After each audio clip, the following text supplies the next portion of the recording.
Hey guys, it is Tuesday. Gonna head out and do more Uber Eats. What a day, huh? So yeah, picking up around the town. I didn't really get many shots of me biking. When I switched my bells around yesterday on the handlebars, now the bell on the right handlebar is kind of blocking the quad lock. It's making it kind of hard to have it on there and film. And I don't want to be reaching in and out of my pocket constantly while I'm like biking around. But you guys get the idea. Doing this drop off, I'm like, man, I wish they would move those bike poles. They could literally double their bike parking if it wasn't just next to the building. And yeah, my last delivery up by Bloor Street. Wanted to see if Alex was around, but he wasn't. And yeah, I stopped after an hour and a half-ish when I was around Alex's hotel. And I noticed that I got an email to go get my sewing machine, so bringing out the bike trailer. It's been a while since I've had the bike trailer out. Really happy with how that hitch is on there. It's got plenty of grip, unlike my old bike. Oh, and the streetcar seems to be running on College Street again, which is nice. No more bus. Yeah. So this is my sewing machine. The Singer Heavy Duty. I got this one because it has a ton of videos online. Like, it seems like a pretty popular one. So I'll be able to refer to them with any issue I have or how to actually use it. There was an Amazon review that was very upset. They're like, this must have been a refurbished machine.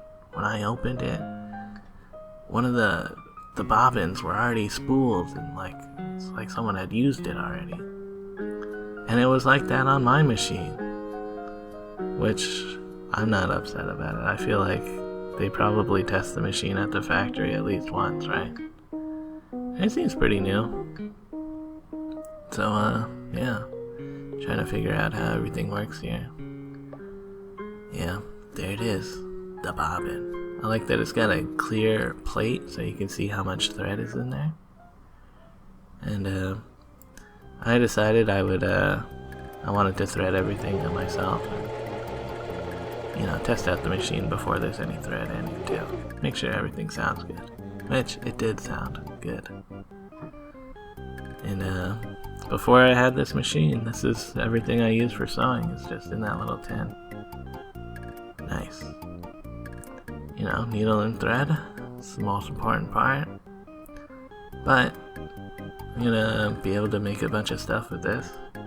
Hopefully I'll be in the mood to actually use it, and it won't be like one of those hobbies like computer repair where I'm like, yeah, I'll do this, and then I just never really do it. And yeah, I'm following the paper guide of how to do stuff, threading the machine on the top and the bobbin part of it. Yeah. I found a sewing machine outside once and I couldn't get that one to work, and there's no videos on that exact one. It was super old and who knows if I was even doing it right, kind of thing. But with this, I know. It's very well documented on how to do this.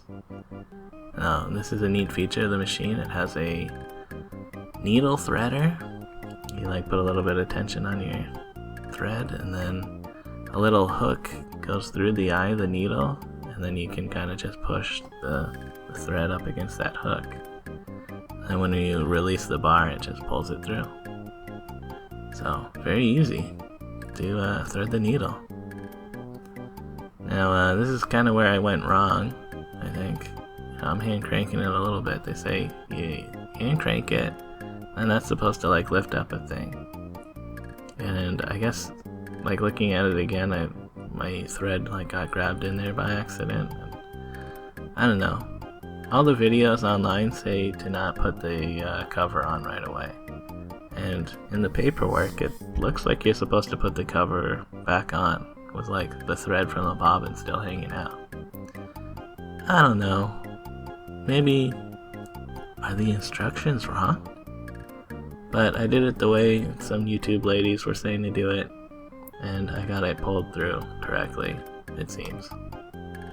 You want to have 2 threads hanging off the back of your machine. So yeah, here's my first test stitch.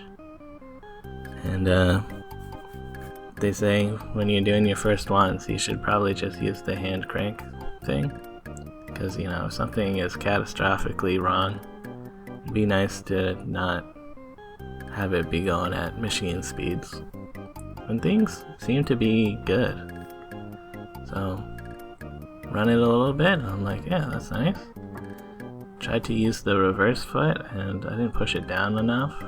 You gotta like kind of push it down like hard. But the reverse function works nice. And yeah, it's neat. You know, I'm still like a noob at this, but I feel like I should be like feeding the machine, but really the machine like pulls the fabric itself. All you really do is like rotate the fabric. You don't need to push or pull it really. And yeah, my first stitch is looking very nice, I would say. I don't see any weird loopiness that they say to watch out for, and it looks clean. So for my first actual sewing project, I'm gonna hem up my jeans, which I've done by hand before, and it's taken like 2 hours per leg. You know, you just sit down and watch TV while you're doing that, but with the machine, it'll be like, I don't know, 10 minutes a leg, and that's just because I'm new at it. But yeah, you just fold the fabric over on itself 2 times so you hide the rough edge, and go to town. You know, I'm not really worried about this being like super precise or anything. These jeans are pretty old and the crotch is gonna tear through any day now, but it's good practice. Going over this thick patch here, I was like, oh, is the machine gonna handle it? And it did. That might have been 6 layers technically. I'm not sure what the difference is with that seam and the seam that I'm about to try to do right now, but this seam is maybe 12 layers thick. And maybe if I had gone at it the other way, where there's like more of a ramp, there's like a little bit of a lip that kind of got caught on the feet of it, and I shouldn't have done this like that. But yeah, I tried anyways. I saw some videos of a guy like going through a thick layer of like foam and some cloth and stuff, and I was like, whoa, this machine is tough, yo. But maybe this was just too much. Or I don't know enough about the machine. Like there might be like a foot pressure thing that I could have adjusted for like to change the thickness that it would have gone through. But yeah, I was like, shit, dude, am I fucking up my machine right now? And I released the foot pressure and got it to move over. And I was like, well, maybe I can just move it and then do like a final stitch to like close the loop. But I forgot to put the foot back down, so it's just like making a mess, I think. I don't know, it's like, oh shit. I'm just gonna take this off and see how it is before I like fuck it up. So for the most part it was pretty good. It's just the punched up part where it's like messed up and stuff. Which, oh well, what are you gonna do about that, you know? It holds my pants together, so it's kind of just good enough for these jeans. The other leg went a lot better. And yeah, overall happy with the result. Pants are hemmed. Nice, huh? Might be a little bit long still, but yeah, I kind of like that. So yeah, gonna go get dinner at Domino's. It's 2 2 pizzas Tuesday. We got a coupon to buy one, get one. And, you know, I need the box for research purposes to make sure that it'll work in my bag, basically. But I did enjoy some pizza, and then I went into pizza coma mode and had a nap for most of the rest of the night. And then I didn't want to use the machine in case it was loud and would annoy my neighbors, so that's it, guys. Later.